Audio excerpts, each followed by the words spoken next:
এই কই তুমি, তাড়াতাড়ি খাইতে দাও, খিদা লাগছে। প্রতিদিন রান্না করতে করতে বোর হয়ে যায়, মাঝে মাঝে বাইরে খাইতে যাওয়ার পারমিশন দেওয়া যায় না? প্রতিদিন তোমাকে দেখতে দেখতে আমিও তো বোর হয়ে যাই, মাঝে মাঝে পাশের বাড়ির ভাবির সাথে। তুই একবার যাইয়া দেখ, পুতা দিয়ে জায়গা মতো ছেঁচা দিব। কিছু কিছু বেডা মানুষ আছে যারা কিনা নিজের ভোরে ভাবে ডাল ভাত আর অন্যের ভোরে ভাবে পোলাও। তারা হয়তো জানেই না যে অনেক পুরুষ মানুষ তাদের ভোরেও না বিরিয়ানি ভাবে। আসলে নাই হে বেগানা বেডা হইলেও এখন তোমার রোগের চিকিৎসা তো হে করবে, এখন হের লগে কথা কইতেই হইবে। আচ্ছা খুলে বলে।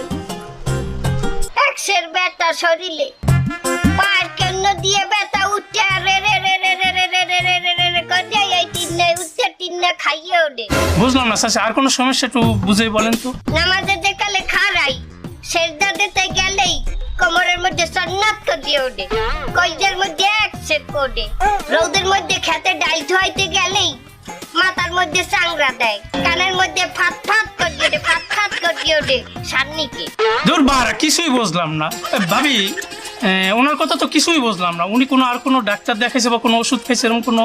হয় এক ফিট টাকালে শ্বাসের টান উঠতে গেলে মরণ দাহিল অবস্থা হয়েছিল। কি কাও সাবিদিয়ার বাপ কেউ কয় নাই বলে যে সাবিদিয়ার মাই বাঁচবে, তার ওই এই বাবু ডাক্তার না, ওই বাবু ডাক্তারের কোনে দুইটা সেলাইন করাইলাম।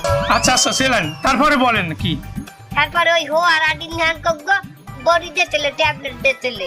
হওয়ার কি ভাবি, আমি তো কিছু বুঝলাম না কিসের হওয়ার। এই টেয়ারে আবার গেলাম কালু ভৈরের দ্বারে, কালু ভৈর পানি ভরা দিলে হেইয়া খাইয়া এই যে আরে চোখ মেলিয়ে চাইছি। কি ভাবি, এর কোনো রোগই আমি ধরতে পারলাম না। এই বাড়িয়ে দাও তোমার হাত, আমি আবার তোমার হাত ধরতে চাই। না, ওই ভুল আমি আর করছি না। কেন? আগের দিন তোমার হাতে হাত দেওয়ার পরে বাড়ি গিয়ে দেখি তুমি আমার সোনার আংটিটা ধাকর দেছো। এই আমি মার্কেটে যাচ্ছি ব্যথার ওষুধ কিনতে, তোমার কিছু লাগবে?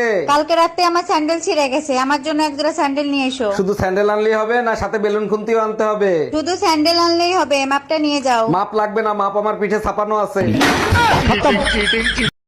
ভাবি, ভাই কিন্তু আপনাদের কাজের শ্রেণীর দিকে নজর দিছে। ওটা তো আপনাদের খাইসলত, ঘরে তা থুইয়া পরের তার দিকে নজর দেওয়া। একটু চোখে চোখে রাখেন, দেখেন কাজের শ্রেণী নিয়ে আবার পলান না দেয়। আরে না, পলাইবো না, এখন আর মেশিন আগের মতো কাজ করে না।